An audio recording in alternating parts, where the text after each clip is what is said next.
Hello again everyone and welcome back to the Underground. This is the Intel update for August 10th through the 16th, 2025. Believe it or not, it looks like for once we actually have a fairly slow news week, at least by comparison. So I'll be able to keep things pretty short today. But that doesn't necessarily mean that some very important things haven't happened this week, as we can see by the global strategic concerns. Most of the things that have happened this week have largely been centered in the political strategery realm. Of course, I primarily mean the Alaskan Peace Summit, which took place yesterday between the United States and Russia, which was carried out with the intention of at least reaching some sort of peace deal with Ukraine. The bottom line for the very short meeting between President Trump and President Putin is that things are looking up, at least with regards to a peace deal.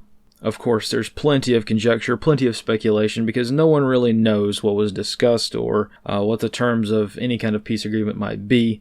But we can definitely see the aftermath. Both parties seem to be approaching this with a level of seriousness, but also optimism, which is good. President Trump and the White House, in their subsequent statements after this meeting, also have conveyed to European world leaders that we're getting close here. So I think additional meetings have been set up since this first one between President Trump and President Putin went well. So the next meeting might actually take place between Zelensky and Putin, of course, with the United States being involved as well. So of course, we don't want to be too overly optimistic on this, but just taking the temperature of most of Western Europe at large, we can see that this might actually come to an end pretty soon here. So when that happens, I guess we'll have to see how things work out, but everyone's thinking that, Western Europe is upset because their cash cow will be gone for their money laundering. However, it's not as simple as that. I'm sure that does take place, but generally speaking, you have to remember this is a very large-scale war. It's been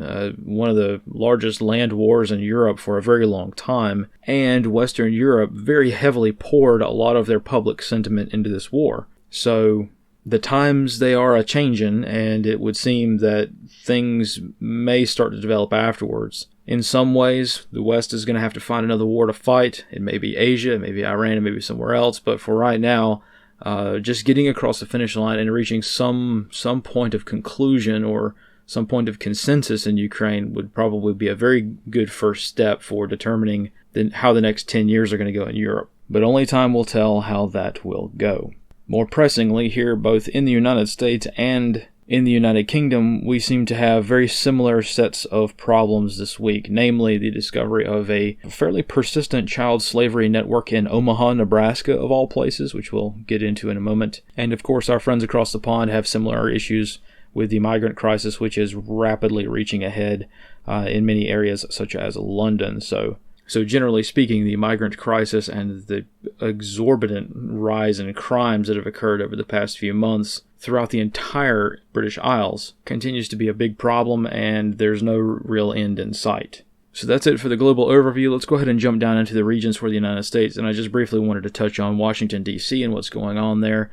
Mostly a whole lot of nothing. Yes, the National Guard is indeed deployed throughout the city, mostly in the same roles that they've been for a while now. Foot patrols, stationing them on street corners, things like that. But most of the activity has come from random federal agencies, which have increased foot patrols throughout the city. Just my personal guess and a little bit of conjecture here is it would seem, based on a lot of the images and the videos that have been provided, it seems like a lot of federal agencies have been told to get their office workers out on the street, even people who don't normally do foot patrols, very obviously don't do a whole lot of foot patrolling. I'd be willing to bet that a lot of people said, get out there, make your presence known, and start getting back to basically the basics of policing. Is this having an effect on crime? Well, yes and no. In the short term, yeah, obviously, because, if you put an entire army on the streets, then yeah, of course, the criminals are going to go elsewhere or lie low for a little while, but in the long term, is this going to do anything? I don't know. One of the more challenging things to realize is that when it comes to power projection and force projection, this, if we phrase this or look at this through the lens of information warfare, this is what we call a display. We want to put all of our cards on the table to let all of the adversaries out there see exactly what we have, and mostly as a way of dominating and, again, projecting force, right? That's the whole point of all of this. The issue with force projection and power projection is that it's hard to do at scale over a long period of time. So yeah, you can put 800 National Guard dudes on the street for a couple of weeks at least, and shocker, the crime goes down. Yeah, that's generally how this sort of thing works. But the very minute that the attention shifts back to a point of normalcy, right, and all the, slightly overweight feds get back to their cubicles, the criminals are going to come right back. I mean, that's just the way that it is. And I guarantee you that if you're going to tell, every FBI field agent and every random federal agency acronym that you've never heard before, if you tell all those guys, hey, you're going to do a foot patrol every single day for a couple hours, they're just going to quit or change to a different agency. This is just not how these agencies are used to operating, and most of these people have been employed by the government for many years. So, me personally, I don't think this is going to really solve anything in the long term because, generally speaking, force projection does not address the long-term problems. It doesn't address the core issue, which is that some neighborhoods in D.C. look like Baghdad, and they don't look like Baghdad for no reason. It's the people who live there that make the city a dystopian hellscape. So, what are you going to do? I mean, I don't know. It just seems like there's not a whole lot of long-term planning in this. But again, want to give credit where credit is due. Crime is reduced a lot when there's a lot of cops and soldiers on the streets. But at what cost? The whole thing makes me a little nervous, personally. I mean, I get it. I lived through COVID just like everybody else, and especially the 2020 election and the fallout from that and what happened to our capital there. So I get it. I really do. And part of me is like, well, National Guard soldiers on the street is not a good thing at all to see, especially in our capital city because of what it means. But the other part of me has been to Washington, D.C., and I have been to this curfew zone, and if you've ever walked this curfew zone right before it starts getting dark, you probably fully support this kind of behavior. I mean, even the mainstream media, the extreme leftist media that have covered this sort of thing, even the journalists are like, yeah, I get why he's done this. So I guess we're just going to have to leave it at that, hope things don't get too authoritarian in the future, and just hope that things work out for the best. So that's all I've got for DC. Sorry, not a whole lot but conjecture this week, but let's move out to the Midwest and we'll talk about something that's even more concerning, which is the child slavery networks that have been operating throughout Nebraska for many, many years. A child slavery network was allegedly shut down in Omaha, Nebraska a few days ago, which was being run by the rather infamous Chaudhary family. This family is very infamous around the United States for being involved in the hotel and hospitality economy, I guess as we should say. Anyway, they own a lot of cheap motels in Omaha, and it turns out that they force child family members to work at the hotel for no pay. They lock them away, they won't let them leave, so they're quite literally the worst possible thing you could possibly imagine. And a few days ago, the feds swooped in and rescued a lot of children from their facilities. I know a lot of people may be shocked to hear that this sort of thing occurs, but this is exceptionally common throughout the hotel world. So it's not surprising in the slightest to learn this was going on in Omaha.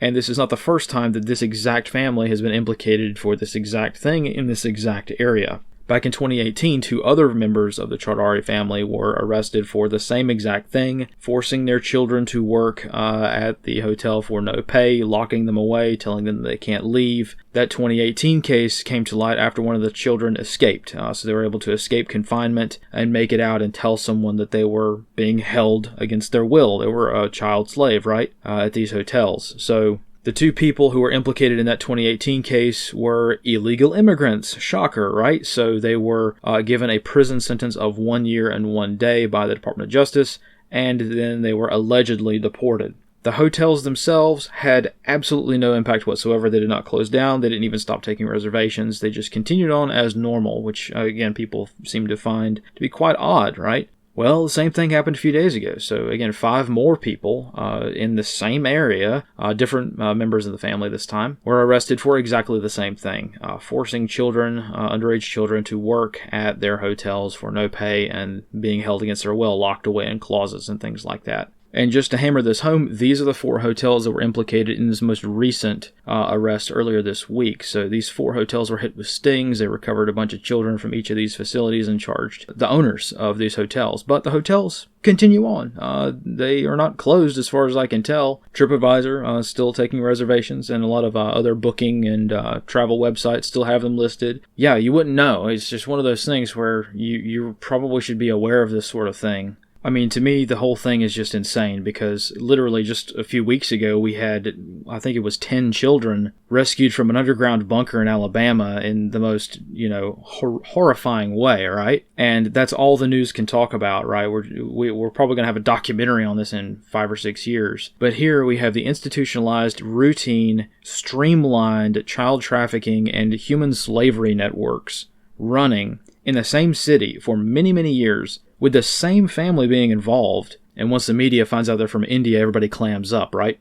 Turns out human trafficking is, in fact, a bipartisan effort. The only difference is where the people are from that are being trafficked, right? But anyway, it's a long-term issue, need to be aware of it, especially since it's 2025, and basically everything that occurs in American existence today is looked at through the lens of politics. And you're not going to find the solution in a political party for this one. So it turns out that a lot of the worst crimes that humanity can produce turn out to be quite protected. I'm going to keep updating the map and doing what I can to keep the maps updated and try to smoke out some of these networks, but be advised, this is a bipartisan thing, and it turns out that when you try to combat human trafficking, combat child slavery, you've got Democrats and Republicans coming for you. I wish it was not so, but it is, so we've got to be pretty careful here. So that's all I have for the United States. We're going to have to kind of just leave that for now and talk about what's been going on in the UK, and it's a similar set of problems.